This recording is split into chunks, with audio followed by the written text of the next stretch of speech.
오늘의 선어로. 마음이 열반에 이르면 마음은 결코 니르바나에 이를 수 없다. 사실 마음은 니르바나라는 개념을 이해조차 할 수 없다. 니르바나란 말 자체가 마음의 정지라는 뜻이다. 그것은 마음의 소멸이다. 니르바나란 단어의 실제 의미를 알면 이해하는데 도움이 될 것이다. 그것의 글자 그대로의 뜻은 촛불을 불어 끈다는 뜻이다.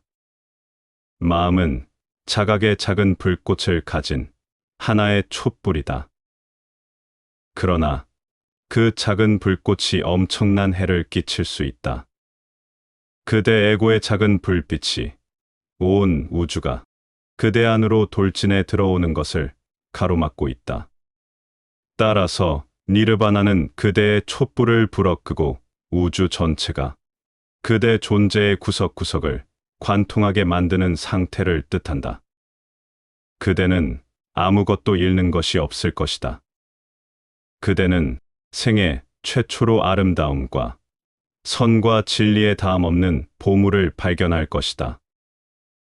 그것들 모두가 진정으로 가치 있는 것들이다.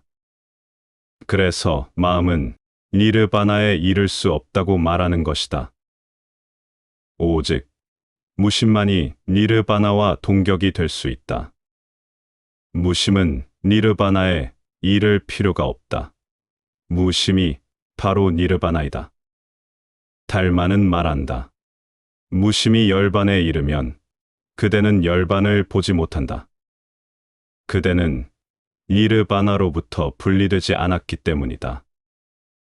그대는 그대로부터 분리된 어떤 대상만 볼 수 있다. 그대는 이제 그것과 하나이다. 따라서 그것을 볼 수 있는 가능성이 사라졌다. 무심이 곧 열반이기 때문이다.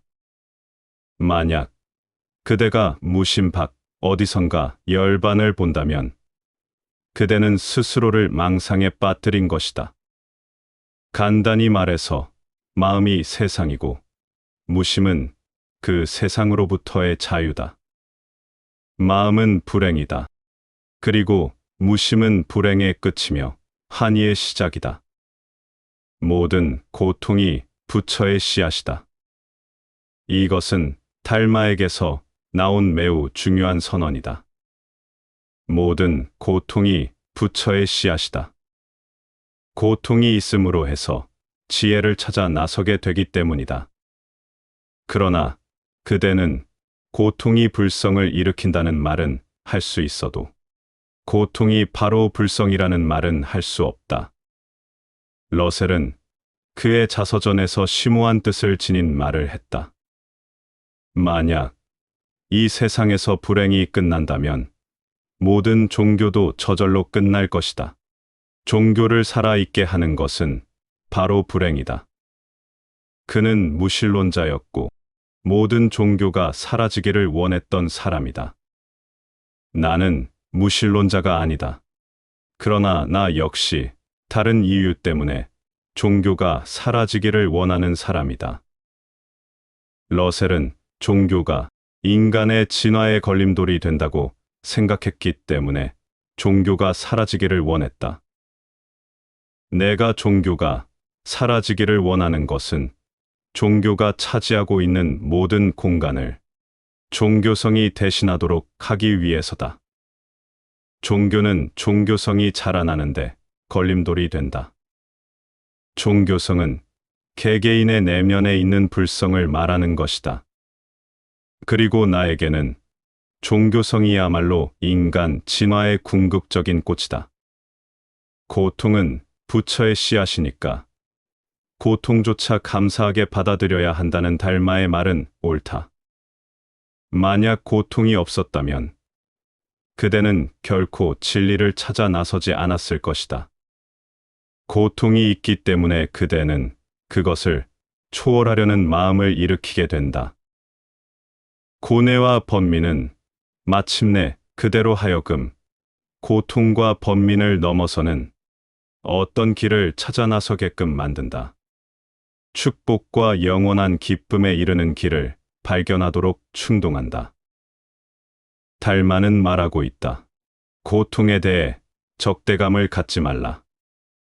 고통에 대해 감사한 마음을 가져라. 더없이 훌륭한 생각이다. 아픔과 고통과 늙음과 죽음에 대해 감사함을 느껴라. 이 모든 것들이 그대로 하여금 진리를 추구하게 하는 상황을 만들기 때문이다. 그렇지 않다면 그대는 잠에 빠질 것이다. 너무 편안해서 식물 인간처럼 될 것이다. 추구할 필요가 없을 것이다. 고통은 추구의 필요성을 낳는다. 그대의 몸과 마음은 하나의 밭이다. 지혜는 그 싹이고 불성은 그 나달이다. 고통은 그 씨앗이다. 이 종합론에서 달마는 그대의 육체와 마음과 고통의 가치를 부여하고 있다. 그는 어떤 것도 그 기여도를 부정하지 않는다. 그는 어느 쪽에도 치우치지 않는다. 이것이 삶을 하나의 유기체적 결합으로 보는 사람의 길이다. 달마와 같은 사람은 고통이나 번민조차도 비난하지 않는다. 그는 그것 역시 중요한 역할을 하고 있다고 말한다. 그것은 그대를 깨어 있게 한다. 그것은 그대를 지속적으로 일깨우게 만들고 그대를 자극하고 그것을 초월할 수 있는 길을 찾도록 그대를 충동한다. 그대의 마음속에 세 가지 독이 있을 때 그대는 예토에 사는 것이다. 그대의 마음속에 세 가지 독이 없을 때 그대는 정토에 사는 것이다. 사실 천국과 지옥은 따로 떨어져 있는 것이 아니다.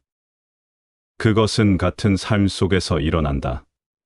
오직 그 구조만 바뀔 뿐이다. 욕심과 성냄과 망상의 세 가지 독이 있었을 때 그대는 그대 안에 지옥을 만든다. 그대가 그대의 마음을 이루고 있는 그 욕심과 성냄과 망상의 독을 떨쳐버리는 순간 그대의 존재는 천국 그 자체가 된다. 세상에는 선한 사람은 죽은 뒤에 천국에 가고 악한 사람은 죽은 뒤에 지옥에 간다는 생각이 널리 퍼져 있다. 그러한 생각은 절대적으로 틀린 생각이다. 선한 사람은 이미 천국에 가 있다. 죽을 때까지 기다릴 필요가 없는 것이다. 천국은 어디에 따로 있는 것이 아니다.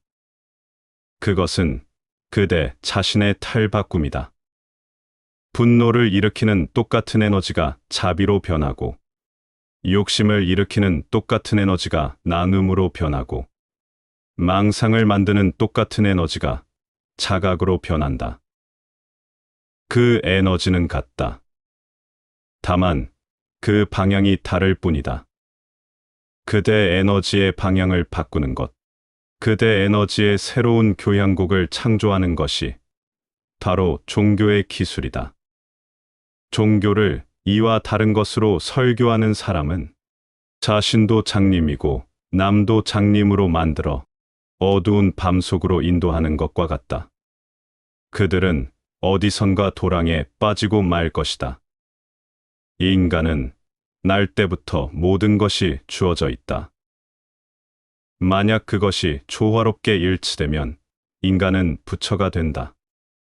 만약 그 에너지가 부조화를 이루면 그대의 삶은 지옥이 된다.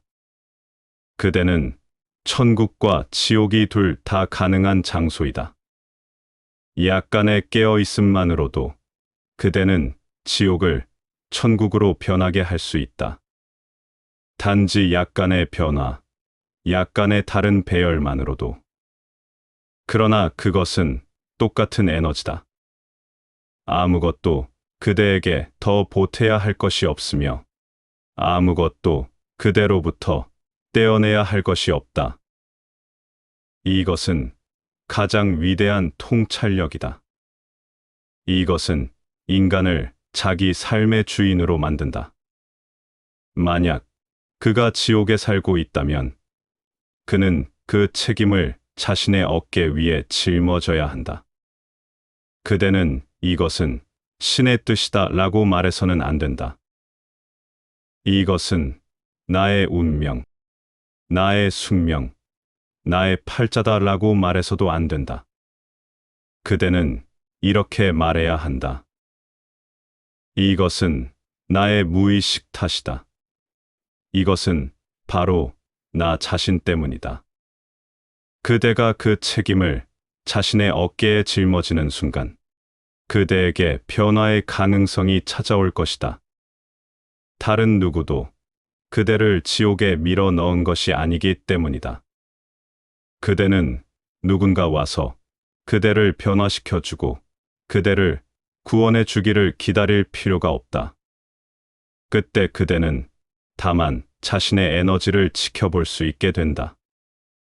그래서 그것들이 어떻게 지옥을 만들며 어떻게 불행을 만들어내는지 볼 수 있다. 또한 그대는 어떤 순간에는 그대가 침묵에 잠기고 어떤 순간에는 행복을 느끼며 어떤 순간에는 기쁨이 그대를 사로잡는지도 알게 될 것이다. 그 에너지들이 무엇을 하는지 주시하라. 그것들은 같은 에너지이며 그대는 다른 어떤 것을 갖고 있지 않다. 사람은 자신의 에너지가 어떻게 기능하는가를 이해하기만 하면 된다. 만약 누군가 지옥 속에서 살기를 원한다면 그것은 그의 선택이다. 그것은 그의 타고난 권리이다. 아무도 그를 방해할 권리가 없다. 그를 지옥에 살도록 내버려 두라. 만약 그가 변화를 원한다면 그는 자신을 변화시킬 모든 가능성을 갖고 있다. 구세주를, 예수 그리스도나 크리슈나를 기다릴 필요가 전혀 없다. 그대는 자신의 구세주가 되어야 한다. 이것이 달마의 근본적인 가르침이다.